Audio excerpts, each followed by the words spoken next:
National stadium Karachi की wicket batting के लिए साजगार है। बड़ा स्कोर भी बासानी पूरा हो रहा है। लेजेंड जावेद मियांदाद का बोल न्यूज़ की खुसूसी ट्रांसमिशन में तज्जिया कहते हैं, मुल्तान सुल्तान्स ने शानदार खेल का मुजाहरा किया। मोहम्मद रिजवान की जितनी तारीफ की जाए कम है। शान मसूद ने तेज इनिंग खेल कर जीत की बुनियाद रखी। कहते हैं ऑन द ग्राउंड कि आज आप क्या कर रहे हैं, कल जो किया होता है उसको तो भूल जाना चाहिए। जो भी क्रिकेटर मुझे सुन रहे हैं कि जब आपने कल किया है कुछ, उसको भूल जाएं। उससे ना लेट पब्लिक नोज अबाउट क्या किया आपने। आज की आपने देखना है कि आज क्या करना है, आज की स्ट्रेटेजी जो है किस तरीके से बनानी है, किस तरीके से मैच खेलना है, नई टीम में दूसरी टीम में उनके बैट्समैन क्या हैं, तो ये चीज़ें जो हैं क्रिकेट में काउंट करती हैं।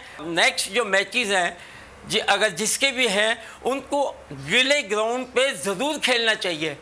कुछ ना कुछ प्रैक्टिस जो है वो ज़रूर करना चाहिए ताकि आपको प्रॉब्लम ना हो जब आप है ना नेक्स्ट मैच में जाएंगे, क्योंकि ओस का ड्यू का प्रॉब्लम तो रहेगा ही रहेगा, 100% पाकिस्तान में रहेगा।